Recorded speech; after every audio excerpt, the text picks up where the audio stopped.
SKB Bangla টিউটোরিয়ালে তোমাদের স্বাগত। আশা করছি তোমরা প্রত্যেকেই ভালো আছো এবং সুস্থ আছো। এসএলএসটি এবং মাদ্রাসা বিষয়ে পরীক্ষার প্রিপারেশনের জন্য বাংলা বিষয় থেকে আমাদের এই চ্যানেলে বিভিন্ন ধরনের ক্লাস দেওয়া হয়ে থাকে। তার পাশাপাশি আমরা বিভিন্ন ধরনের মক টেস্টও নিয়ে থাকি। আজকে আমরা করব সাহিত্য সঞ্চয়ন। দশম শ্রেণীতে তোমাদের যে পাঠ্য রয়েছে ভারতবাসীর আহার, লিখেছেন সুনীতি কুমার চট্টোপাধ্যায়। ভারতবাসীর আহার এই রচনাটি সম্পর্কে আমরা গুরুত্বপূর্ণ তথ্য নিয়ে আলোচনা করব। তার আগে আমরা লেখক পরিচিতি সম্পর্কে জেনে নিই। লেখককে আমি বলেছি সুনীতি কুমার চট্টোপাধ্যায়। সুনীতি কুমার চট্টোপাধ্যায় 1890 খ্রিস্টাব্দে জন্মগ্রহণ করেছিলেন। তিনি ছিলেন ভাষাতাত্ত্বিক, বহু ভাষাবিদ এবং জাতীয় অধ্যাপক। তার জন্ম হয় হাওড়ার শিবপুরে।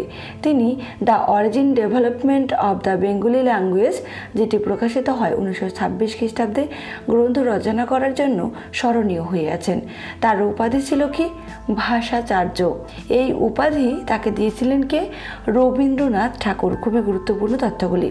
তিনি 1963 খ্রিস্টাব্দ থেকে জাতীয় অধ্যাপক হিসেবে পরিচিতি লাভ করেন। তার রচিত আরও অন্যান্য গ্রন্থগুলি হল দ্বীপময় ভারত, যেটি প্রকাশিত হয় 1940, পশ্চিমের যাত্রী, যেটি প্রকাশিত হয় 1938, ইউরোপ, যেটি প্রকাশিত হয় 1938, বাংলা ভাষা তত্ত্বের ভূমিকা, যেটি প্রকাশিত হয় 1929 খ্রিস্টাব্দ, এবং সাংস্কৃতিকী, যেটি প্রকাশিত হয় 1367 বঙ্গাব্দ। 1977 খ্রিস্টাব্দে সুনীতি কুমার চট্টোপাধ্যায়ের মৃত্যু হয়। তাহলে জন্ম এবং মৃত্যু সালটাও কিন্তু তার পাশাপাশি খুবই গুরুত্বপূর্ণ। তার একটি আত্মজীবনী রয়েছে, তার নাম হলো জীবন কথা। খুবই গুরুত্বপূর্ণ এই তথ্যটি।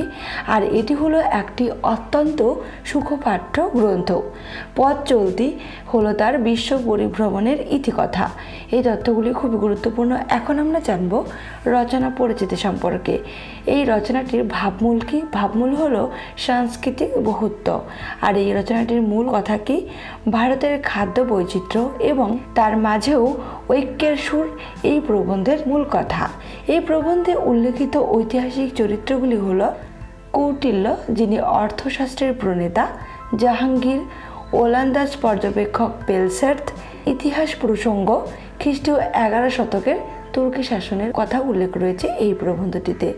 উল্লেখিত রন্ধন বিষয়ক গ্রন্থ নল পাক নল রাজার নামে প্রচলিত ছিল।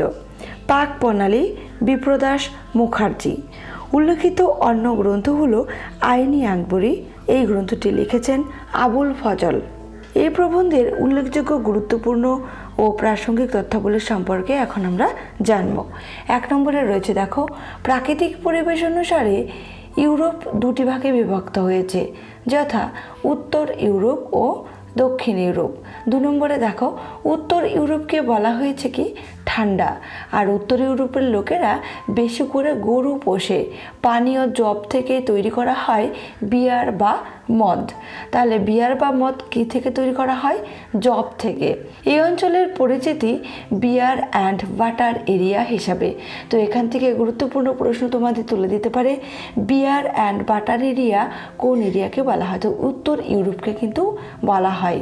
3 নম্বরে রয়েছে, দেখো, দক্ষিণ ইউরোপকে বলা হয়েছে কি? গরম।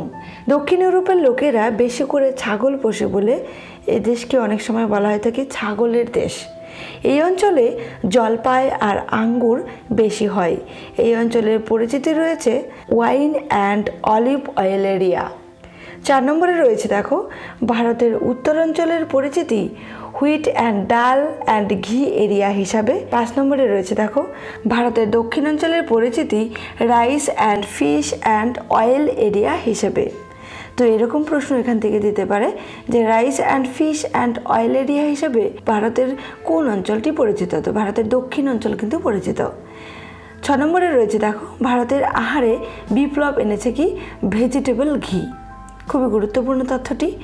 ভারতের যে খাবারগুলি বিদেশে জনপ্রিয় হয়ে উঠেছিল, 7 নম্বরে রয়েছে, দেখো, ডাল, ভাত, রুটি, মশলা দেওয়া তরকারি আর রসম। 8 নম্বরে রয়েছে, দেখো, ভারতের যে খাবারগুলি বিদেশে প্রাধান্য লাভ পায়নি। প্রথম আমরা 7 নম্বরে যেটা পেলাম যে ভারতের যে খাবারগুলি বিদেশে প্রাধান্য লাভ বা জনপ্রিয় হয়ে উঠেছে সেগুলো ডাল, ভাত, রুটি, মশলা দেওয়া তরকারি আর রসম। আর 8 নম্বরে রয়েছে কি ভারতের যে খাবারগুলি বিদেশে প্রাধান্য লাভ পায়নি তা হলো কি খিচুড়ি, পায়েস বা পরমান্ন, লুচি বা পুরি। 9 নম্বরে রয়েছে দেখো ভারতের জাতীয় খাদ্য বা ন্যাশনাল ডিশ, এখানে বান হয়ে গেছে বা হবে, বা ন্যাশনাল ডিশ হলো ভাত আর তরকারি। খুবই গুরুত্বপূর্ণ এই তথ্যটি যে ভারতের জাতীয় খাদ্য কি, ভারতের জাতীয় খাদ্য হলো ভাত আর তরকারি, যাকে ন্যাশনাল ডিশ বলা হয়ে থাকে। 10 নম্বরে রয়েছে দেখো রসম হলো দক্ষিণ ভারতের টক ঝাল ডালের স্যুপ, এর তামিল নাম হলো মুলকুতুন্দির, যাকে বলা হয় লঙ্কার জল। 11 নম্বরে রয়েছে দেখো মাংস রান্নায় ভারত অনুকরণ করেছে কাকে, কোন দেশকে, ইরানকে। 12 নম্বরে রয়েছে দেখো লেখকের মতে ভারত মুখ্যত নিরামিষভোজীর দেশ, আমিষপ্রিয় আর্যরাও এদেশে এসে প্রধানত নিরামিষাশী হয়েছে। 13 নম্বরে রয়েছে দেখো ভারতের প্রাগার্য জাতের খাদ্য ছিল ডাল, ভাত, সবজি, কিছুটা মাছ আর মাংস। 14 নম্বরে রয়েছে দেখো দার্শনিক বিচারে আমিষের তুলনায় নিরামিষ ভোজন অনেক উচ্চাঙ্গের। দার্শনিক বিচারে কি বলা হয়েছে, বলা হয়েছে যে আমিষের তুলনায় নিরামিষ ভোজন অনেক উচ্চাঙ্গের, এই কথাটি কিন্তু বলা হয়েছে। 15 নম্বরে দেখো আর্যভক্ত এর কথা আছে কৌটিল্যের অর্থশাস্ত্রে। আর্যভক্ত ভাত, ঘি বা তেল মশলা দিয়ে রাধা স্যুপ এছাড়া পাওয়া যায় নলপাকের কথা। 16 নম্বরে রয়েছে দেখো ওলান্দাজ পর্যবেক্ষক পেলসের্থ, খুবই গুরুত্বপূর্ণ যে ওলান্দাজ পর্যবেক্ষককে পেলসের্থ, এদেশে আসেন বাদশাহ জাহাঙ্গীরের সময় খ্রিস্টীয় 17 শতকে। 17 নম্বরে রয়েছে দেখো কাঁচা ভোজ, ডাল, ভাত, শাক, তরকারি, যাকে বলা হয় কচ্চি, কাঁচা ভোজকে বলা হয় কচ্চি, এবং ঘি মিশ্রিত উচ্চ শ্রেণীর ভোজকে বলা হয় কি পক্কি। খুবই গুরুত্বপূর্ণ এই তথ্যটি। তাহলে আমরা এখান থেকে কি শিখলাম যে কচ্চি কোনগুলোকে বলবো, কাঁচা ভোজকে বলবো। আর কাঁচা ভোজ বলতে কি বুঝিয়েছে, ডাল, ভাত, শাক, তরকারি এগুলোকে। আর পক্কি কোনগুলোকে বলবো, যেগুলো ঘি মিশ্রিত উচ্চ শ্রেণীর ভোজ সেগুলোকে বলবো পক্কি। 18 নম্বরে রয়েছে দেখো সংস্কৃত বইয়ে পাওয়া যায় মোহন ভোগের কথা, হালুয়া এসেছে আরবি থেকে, খুবই গুরুত্বপূর্ণ তথ্যটি। গজা, জিলেবি, বরফি, কালাকন্দ এসেছে পারস্য থেকে, তাহলে হালুয়া এসেছে কোথায় থেকে, আরবি থেকে।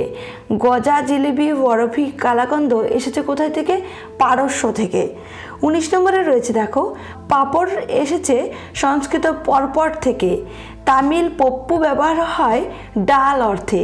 20 নম্বরে রয়েছে দেখো গজা ফার্সি গৌ জবান, গজি হবা, গৌ জওয়া, গৌ যা, গজা।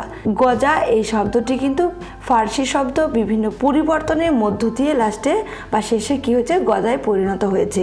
21 নম্বরে রয়েছে দেখো বঙ্গাল মিঠাই, বঙ্গাল মিঠাই আমরা কোনগুলোকে বলবো, রসগোল্লাকে বলবো।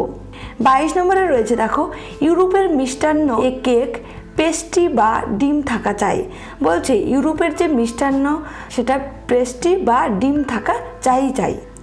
23 নম্বরে রয়েছে বঘার, যেটা ফোড়ন, উত্তর ভারতের রান্নায় এর ব্যবহার করা হয়। তো বঘার বা ফোড়ন যেটা উত্তর ভারতের রান্নায় কিন্তু ব্যবহার করা হয়। 24 নম্বরে রয়েছে পিসপাস, ডাস পোসপাস, ভাত ও মাংসের পাক। 24 নম্বরে কি পেলাম, পিসপাস কোথায় থেকে এসেছে, ডাস পোসপাস থেকে এসেছে, যেটা ভাত ও মাংসের পাককে বলা হয়। 25 নম্বরে রয়েছে চপ কাটলেট, নাম ইংরেজি থেকে গৃহীত কিন্তু রান্নার পদ্ধতি নেওয়া হয়েছে পর্তুগিজদের থেকে। তো চপ কাটলেট নামটি শুনলেই আমরা ভাবতে পারি যেটা ইংরেজদের থেকে নেওয়া হয়েছে রান্নার ব্যবহার, মানে রান্নার পদ্ধতিটি, কিন্তু না, এখানে কি বলা হয়েছে, চপ কাটলেট নামটি ইংরেজি কিন্তু গৃহীত হয়েছে রান্নার পদ্ধতি কোথায় থেকে, পর্তুগিজদের থেকে। 26 নম্বরে রয়েছে দেখো আকবরের রন্ধনশালার কথা আছে, আইন হবে আইনি আকবরীতে। আকবরের রন্ধনশালার কথা রয়েছে আইনি আকবরীতে, তাতে 30 প্রকার খাদ্যের উপাদান আছে, যেমন 10 প্রকার নিরামিষ, 10 প্রকার আমিষ এবং 10 প্রকার মিশ্র আমিষ ও নিরামিষ। এখানে 30 প্রকার খাদ্যের উপাদানের কথা বলা রয়েছে। তো এরকম প্রশ্ন এখান থেকে দিতে পারে, আকবরের রন্ধনশালার কথা আছে কোথায়? আইনি আকবরী গ্রন্থে। আইনি আকবরী গ্রন্থটি কে লিখেছেন? লিখেছেন আবুল ফজল। আইনি আকবরী গ্রন্থে আকবরের রন্ধনশালার কথা প্রসঙ্গে সেখানে রয়েছে 30 প্রকার খাদ্যের উপাদানের কথা। সেখানে কি কি রয়েছে? 10 প্রকার নিরামিষ, 10 প্রকার আমিষ এবং 10 প্রকার মিশ্র আমিষ ও নিরামিষ। আজকের ক্লাসটি এ পর্যন্তই। ক্লাসটি তোমাদের কেমন লাগলো অবশ্যই কমেন্ট করে জানিও। ক্লাস শেষে আরও একটি কথা তোমাদের বলি, ভারতবাসীর আহার যে প্রবন্ধটি লিখেছেন সুনীতি কুমার চট্টোপাধ্যায়, তোমাদের 10ম শ্রেণীর পাঠ্যতে এই প্রবন্ধটি রয়েছে। অবশ্যই 3 থেকে 4 বার পড়ে নেবে। আর তার পাশাপাশি আমাদের এই চ্যানেলে যে ক্লাসটি আজকে করানো হলো গুরুত্বপূর্ণ তথ্যাবলী নিয়ে, আশা করছি এই প্রবন্ধ থেকে যে প্রশ্নই আসুক না কেন অবশ্যই তোমরা সঠিক অ্যান্সার করতে পারবে। সবাই সুস্থ থেকো, ভালো থেকো, ধন্যবাদ।